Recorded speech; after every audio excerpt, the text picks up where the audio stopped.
Halo teman-teman, pada kesempatan ini kita akan belajar relasi dan sifat-sifatnya. Di sesi ini kita akan belajar tentang relasi dan fungsi, kemudian properties dari relasi seperti refleksif, simetris dan antisimetris, transitif, serta mengkombinasikan relasi. Kita akan bahas satu persatu. Di sini ada binary relasi. Binary relasi itu adalah relasi dari himpunan A ke himpunan B yang dikenal sebagai subset. Di sini R subset dari A kali B. Nah, contohnya di sini ada himpunan A. Ini dia himpunan A anggotanya 0, 1, dan 2. Kemudian ada himpunan B yang anggotanya atau elemennya adalah A dan B. Nah, di sini kita akan membuat sebuah relasi dari A ke B. Maka A-nya yang ditulis duluan seperti 0, A, 0, B, 1, A, dan 2, B. Bagaimana kalau relasinya kita balik? Dari B ke A. Nah, dari B ke A ya. Nah, kalau relasinya dari B ke A, relasinya dari B ke A, di sini kita bisa membentuk menjadi A, 0, kemudian B, 0, kemudian A, 1, kemudian B, 2. Nah, ini jika relasinya dibalik dari B ke A. Nah, cara untuk merepresentasikan relasi, misalnya dari himpunan A ke himpunan B tadi, dapat dilakukan dengan dua cara. Yang pertama dengan metode grafik atau graphically, yang kedua menggunakan tabel. Nah, ini yang disebut sebagai menggunakan grafik, ini yang disebut dengan menggunakan tabel. Nah, dari grafik kita lihat di sini 0 dipetakan ke A. Kemudian 0 juga dipetakan ke B, karena tadi kita punya relasi 0, A, 0, B. Kemudian di sini 1 dipetakan ke A, karena di sini kita punya relasinya 1, A. Kemudian di sini 2 dipetakan ke B, karena di sini relasinya adalah 2, B. Nah, begitu juga untuk yang tabel. Di sini ada relasinya yang bagian kolom yang ini kita tulis sebagai anggota atau elemen dari A, 0, 1, 2. Kemudian yang sini adalah anggota dari B, yaitu A dan B. Nah, saat dia ada relasi, kita tandai dengan tanda silang seperti ini. Nah, contohnya tadi di sini ada 0, A, berarti kita beri tanda silang. Kemudian 0, B juga kita beri tanda silang. Kemudian berikutnya ini ada 1, A, berarti ini kita beri tanda silang. 1 dengan B tidak ada di relasi kita, maka kita kosongkan. Kemudian 2 dengan A juga tidak ada di relasi kita, karena itu kita kosongkan. Kemudian di sini 2, B, kita kasih tanda silang. Nah, sebenarnya relasi itu adalah bentuk yang lebih umum dari sebuah fungsi. Ya, bentuk umumnya lebih umum. Nah, fungsi itu adalah relasi yang exactly one element of B ya, exactly one element to B yang direlasikan atau dihubungkan dengan each element of A. Jadi dihubungkan ke setiap elemen di A.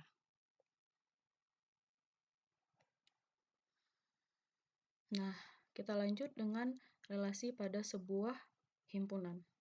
Jadi, relasi pada sebuah himpunan.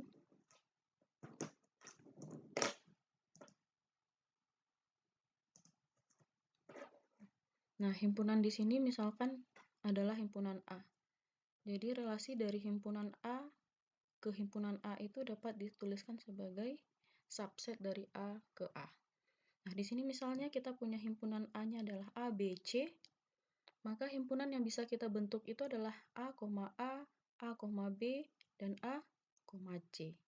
Itu adalah himpunan dari A ke A.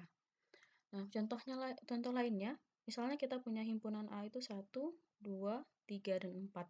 Maka kita bisa membuat aturan sebuah relasi A, B, di mana A itu membagi B. Maka bisa saja 1, 1, artinya 1 bisa membagi 1, kemudian 1, 2, 1 bisa membagi 2, kemudian 1,3, dan seterusnya.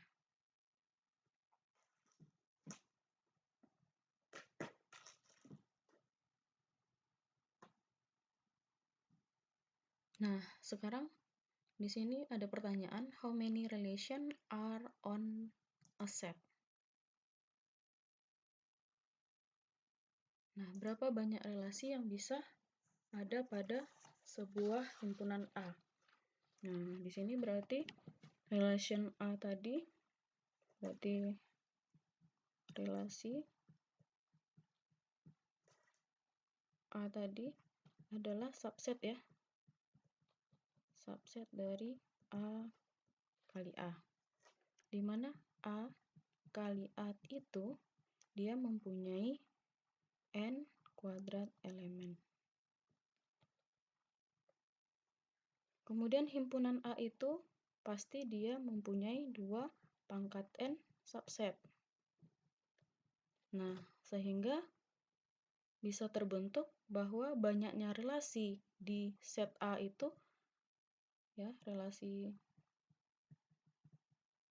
A itu banyaknya sama dengan 2 pangkat n kuadrat. Nah, contohnya gimana? Contohnya kita punya himpunan A yang anggotanya adalah A, B, C. Berarti di sini n kita sama dengan 3.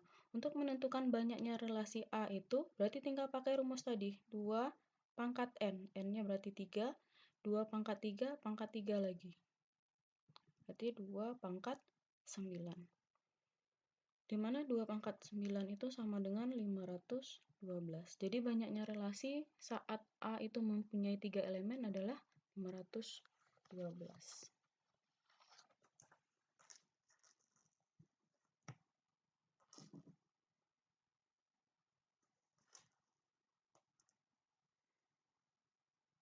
Nah, di sini ada beberapa relasi, ada R1, artinya relasi pertama, syaratnya itu adalah A kecil sama dengan B, kemudian relasi kedua A, B, di mana A-nya besar dari B, relasi ketiga A, B, di mana A sama dengan B atau A sama dengan min B, kemudian relasi keempat itu A, B, di mana A sama dengan B, kemudian relasi kelima itu di mana A sama dengan B tambah 1, dan relasi keenam itu adalah A tambah B kecil dari 3.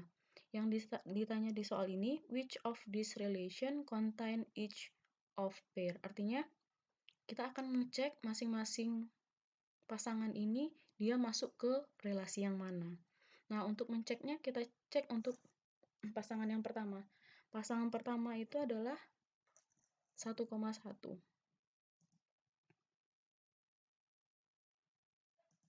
Nah, di sini 1,1 ini, 1,1 itu yang pertama kita cek ke R1.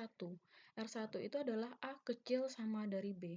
Berarti saat A-nya 1, kecil sama B kita adalah 1. Berarti pernyataannya benar. Otomatis dia memenuhi untuk relasi pertama. Untuk relasi 2, A besar dari B. Saat A-nya 1, B-nya 2, maka A besar dari B-nya salah. Oleh sebab itu, dia tidak bisa memenuhi relasi yang kedua. Kemudian syarat yang ketiga adalah A sama dengan B atau A sama dengan min B. Nah, kalau saat A sama dengan B, artinya 1 sama dengan 1, maka dia sudah terpenuhi. Kalau kata atau salah satu saja sudah terpenuhi, maka dia benar ya.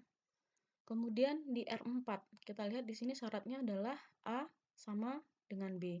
Kalau A sama dengan B sudah memenuhi ya, 1,1 itu sama 1 sama dengan 1.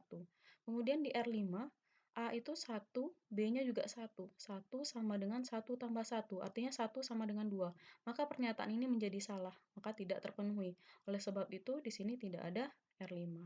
Kemudian untuk R6, A tambah B kecil sama 3 ya, berarti 1 tambah 1 kecil sama 3, berarti benar, karena 1 tambah 1 adalah 2, 2 kecil sama dari 3. Oleh sebab itu, yang R1 itu hanya memenuhi untuk relasi pertama, relasi kedua, relasi ketiga, dan relasi ke-6. Begitu seterusnya, kita cek untuk 1,2, 2,1, 1,1, dan 2,2. Silahkan dicek ya teman-teman. Oke, kita lanjut.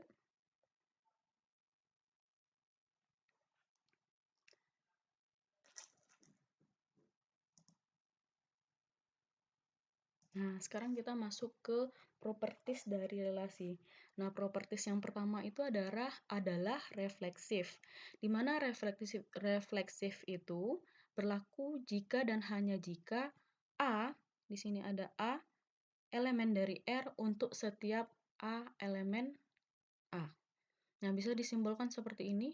Jadi saat X elemen U, maka X, X juga elemen R. Jadi yang perlu diingat itu yang ini ya. A, A elemen R. Coba kita lihat dari, tadi ada kita punya relasi ya, masih menggunakan relasi yang sama, yaitu relasi 1, 2, 3, 4, 5, dan 6. Kita cek satu persatu mana yang memenuhi sifat refleksif. Nah, di sini untuk yang R1, kita lihat R1 A, B, di mana A kecil sama dari B. Apakah ini memenuhi sifat refleksif? Nah, untuk membuktikannya, berarti kita harus membuktikan A itu sama dengan B ya. Nah, karena di sini A kecil sama dengan B, di sini A kecil sama dengan B, itu artinya adalah A kecil sama dengan A ya. Sehingga pernyataan ini menjadi benar. Kemudian begitu juga dengan R3. Di sini ada disebutkan bahwa A sama dengan B. Kalau A sama dengan B, otomatis ini terpenuhi ya, A, A. Berarti saat A-nya sama dengan B, maka dia memenuhi sifat refleksif. Kemudian yang R4 otomatis juga sudah terpenuhi. Kalau A sama dengan B, berarti A, A, elemen R. Kemudian karena tadi A-nya sama dengan B, maka dia juga memenuhi elemen R.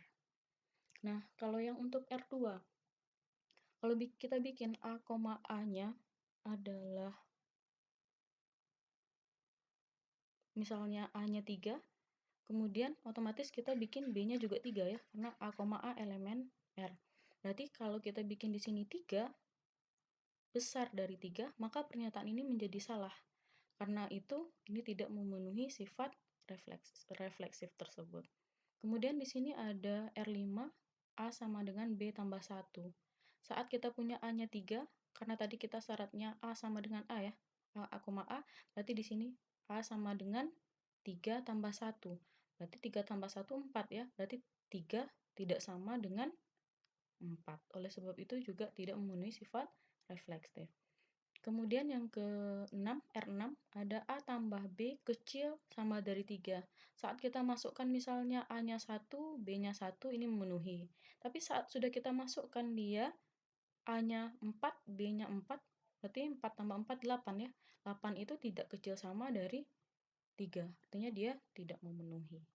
Jadi sifat dari refleksif itu harus terpenuhi adalah saat A, A elemen R untuk setiap A elemen dari A. Oke, kita lanjut. Nah, sifat yang kedua itu ada namanya simetris. Nah, di sini R is symmetris if. Nah, di sini dinyatakan bahwa jika A, B, A elemen R, maka A, B elemen R untuk setiap A elemen A. Maka itu disebut sebagai simetris atau secara simbol dituliskan seperti ini. Oke. Ya, saat X, Y elemen R, maka Y, X juga elemen R. Mari kita lihat masih menggunakan relasi yang tadi. Nih, saat A, B sama dengan saat A, B, di mana A sama dengan B atau A sama dengan min B. Nah, di sini berarti kalau A, B itu elemen dari R, otomatis B, A juga elemen dari R. Sehingga dia memenuhi sifat yang ini. Ya. Nah, begitu juga dengan yang ini. Sama ya, sama yang ini. Kemudian untuk yang ketiga, saat A tambah B kecil sama 3, maka B tambah A juga pasti akan kecil, sama 3 dia akan bernilai benar. Sehingga memenuhi sifat simetrik. Nah, bagaimana dengan yang di sini? Yang R1, A, B, syaratnya itu di mana A kecil sama dari B.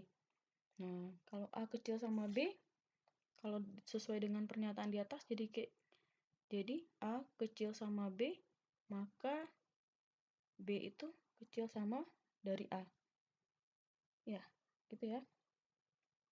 Sehingga di sini jadinya A sama dengan B. Nah, ini bukan sifat dari reflektif. Bukan sifat dari simetris. Kemudian untuk yang R2, saat A besar dari B, maka B besar dari A. Nggak mungkin ya. Saat A besar dari B, tidak mungkin B itu besar dari A. Jadi karena dia tidak mungkin, maka dia tidak memenuhi sifat simetris. Kemudian yang ketiga, saat A tambah B sama dengan 1, itu tidak mungkin B sama dengan A tambah 1. Ini tidak berlaku ya, ini akan salah dia. Oleh sebab itu ini tidak memenuhi sifat simetrik. Oke, kita lanjut pada sifat berikutnya.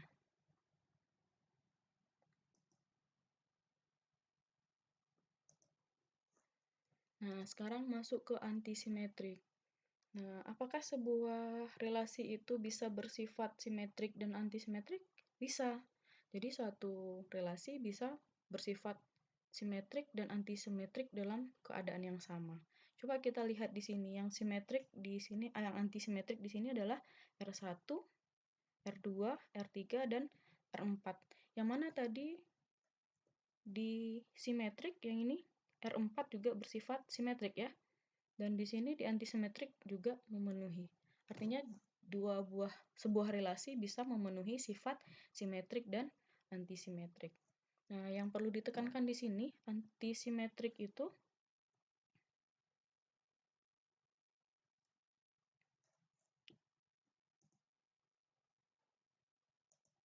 untuk antisimetrik di sini syaratnya adalah X, Y elemen R dan Y, X elemen R, maka X sama dengan Y.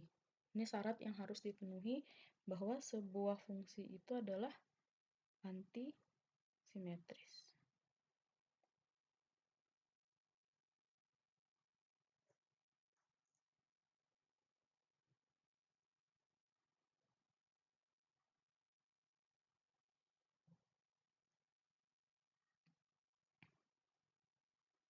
Nah, coba kita lihat ke R1 ya, di mana R1-nya adalah A, B, di mana A kecil dari B. Nah, ini berarti sifatnya seperti yang saya tulis sebelumnya. Nah, di sini ada untuk yang pertama ya, untuk yang R1, A kecil sama dari B, otomatis dan ya di sini ya. Maka dan B kecil dari A. Oleh sebab itu dia menjadi A sama dengan B. Maka dia memenuhi, yang A ini memenuhi ketentuan dari yang antisimetris tadi. Begitu juga dengan R2. R2 saat A besar dari B dan B besar dari A ya. Maka itu tidak mungkin. Maka dia masuk ke antisimetrik. Kemudian yang R4 saat A sama dengan B, berarti A sama dengan B, otomatis dia elemen R ya. Berarti B sama dengan A juga elemen R. Sehingga pasti A itu sama dengan B tadi, memenuhi sifat ini. Kemudian yang ini juga nggak mungkin ya, A tambah B sama dengan 1, A sama dengan B tambah 1, otomatis dan di sini akan menjadi B sama dengan A tambah 1. Ini hanya berlaku jika A-nya sama dengan B ya. Nah, ini berlaku hanya jika saat A sama dengan B. Nah, ini memenuhi juga sifat yang tadi. Nah, untuk R3 dan R6-nya silahkan teman-teman pahami ya. Oke, kita lanjut ke sifat yang terakhir. Yang terakhir itu adalah transitif. Nah, yang transitif ini saat A, B elemen R dan B, C elemen R, otomatis dia A, C juga elemen R. Ini disebut sebagai sifat transitif. Nah, secara matematis ditulis seperti ini. X, Y elemen R dan Y, Z elemen R, maka X, Z juga elemen dari R. Nah, kita coba lihat yang di relasi pertama, R1. Berarti di sini A kecil sama dari B, kemudian B kecil sama dari C, maka pasti A itu kecil sama dari C. Nah, ini terpenuhi ya. Ini terpenuhi. Kemudian begitu juga dengan relasi yang kedua, A besar dari B, kemudian B besar dari C, maka pasti A itu besar dari C, juga memenuhi sifat ini. Begitu juga untuk R3, R4. Nah, kalau R5 dan R6 itu dia tidak memenuhi. Nah, ini penjelasannya sudah ada, bahwa kalau kita misalkanlah A-nya itu sama dengan 3 ya, kemudian B-nya itu sama dengan 2, kemudian C-nya itu sama dengan 3. Jadi di situ A, ini untuk relasi yang kelima ya, A sama dengan B tambah 1, maka B itu sama dengan C tambah 1, maka A itu sama dengan C tambah 1 ya jadinya.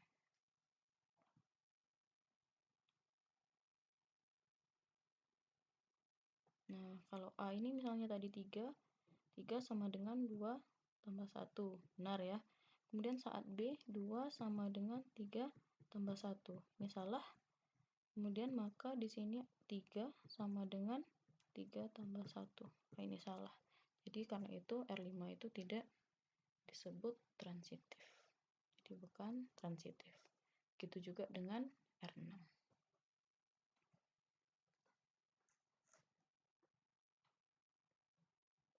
Sekarang kita lanjut ke mengkombinasikan relasi. Jadi sebuah relasi itu bisa dikombinasikan seperti operasi-operasi pada sebuah himpunan. Bisa dia menjadi gabungan, bisa menjadi irisan, bisa juga dia menjadi difference, ya. Jadi misalkan di sini ada A 1, 2, 3, kemudian B itu 1, 2, 3, 4.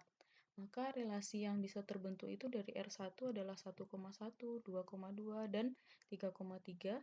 Kemudian R2 terbentuk relasinya 1,1, 1,2, 1,3, dan 1,4.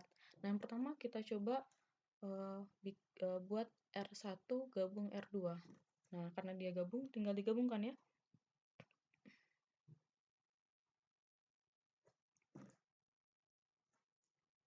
Nah, di sini kita lihat ya, R1 digabung dengan R2, berarti 1,1 cukup ditulis satu kali, kemudian 1,2, kemudian 1,3, kemudian 2,2, dan 3,3.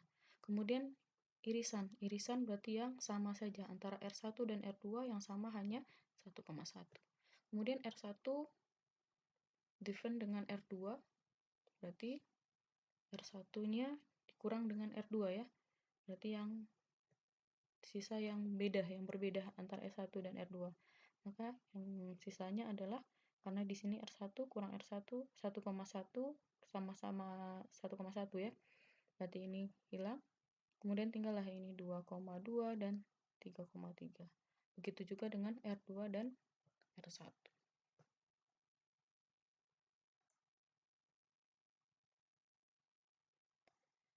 Nah, yang terakhir, komposisi. Ini mirip dengan komposisi yang udah kita belajar di fungsi ya. Jadi misalkan X, Y itu adalah relasi dari R1 dan Y, Z, yang ini ya. Y, Z itu anggota dari R2 atau relasi kedua, maka Y, Z itu adalah anggota dari R2 bundaran R1. Nah, bisa kita lihat gambarnya di sini. Di sini ada A, B, C, kemudian ini M, N, O, P, kemudian ini ada W, X, Y, Z. Kita lihat relasi yang pertama itu A dipetakan ke P. Kemudian R2-nya tidak ada. Artinya P tidak ada relasi dengan W, X, Y, Z. Kemudian kita lihat B. B di sini dipetakan ke M, kemudian M dipetakan ke X, dan M dipetakan ke Z. Nah, di sini C tidak ada dipetakan atau tidak mempunyai relasi ke sini dan ke sini. Oleh sebab itu, R1 bundaran R2 menjadi B ke M jadi X. Jadi, hasilnya adalah B, X, kemudian B ke M, M ke Z. Sehingga hasilnya adalah B, Z. Nah, contoh lainnya di sini, misalkan R dan S itu adalah sebuah relasi, yang mana R itu relasi yang terbentuk dari himpunan 1, 2, 3 ke 1, 2, 3, 4. Sehingga relasinya adalah 1,1, 1,4, 2,3, 3,1, 3,4. Kemudian S itu relasi dari 1,1, 2, 3, 4 ke 0, 1, 2. Maka relasi yang bisa terbentuk itu adalah 1, 0, 2, 0, 3, 1, 3, 2, 4, 1. Maka S bundaran R, berarti kita lihat adalah dari, berarti di sini S bundaran R, S ke R ya. Nah, berarti di sini S. Nah, R-nya tadi kan ada 1,1. Kemudian ada 1,4. Kemudian 2,3. Kemudian 3,1. Kemudian 3,4. Nah, kita lihat di sini yang ada S-nya. Ini S 1,1. Berarti ini 1,1 kemudian direlasikan dengan 1,0. Maka hasilnya adalah 1,0. Kemudian 1,4 di sini, berarti pasangannya adalah 4,1 di sini. Maka menjadi 1,1. Kemudian 2,3. 3 pasangannya ada 31 ya. Yang pertama 31 berarti menjadi 2,1. Kemudian selanjutnya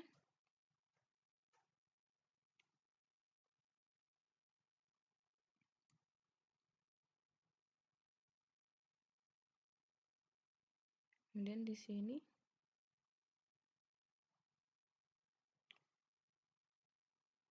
setelah 2,3 tadi ya, kemudian ada 3,2. Maka 2,3 dan 3,2 menjadi 2,2. Kemudian ada lagi yang depannya 3 nggak ada ya. Kemudian ini lagi 3 ke 1. 3 ke 1 berarti kembali lagi ke sini. 3 ke 1 menjadi 3,0. Kemudian 3,4 berarti dia dipasangkan dengan 4 yang di sini. Maka menjadi 3,1. Nah, ini sama dengan yang ini. Itu yang komposisi. Kemudian ada power dari relasi. Jadi untuk mencari bundaran tadi, kalau saat kita nyari R pangkat 1 itu sama dengan R saja, saat R pangkat N tambah 1 itu akan sama dengan R pangkat N bundaran R. Ya. Nah, ini ada teorema, saat R pangkat N itu adalah subset dari R. Untuk N-nya 1, 2, 3, dan seterusnya. Misalnya di sini R pangkat 2 itu akan sama dengan R bundaran R. Sementara R pangkat 3 akan sama dengan R pangkat 2 bundaran R. Begitu seterusnya sampai R pangkat N tambah 1 itu akan sama dengan R pangkat N bundaran R. Oke, hari ini kita cukupkan sampai di sini. Terima kasih ya.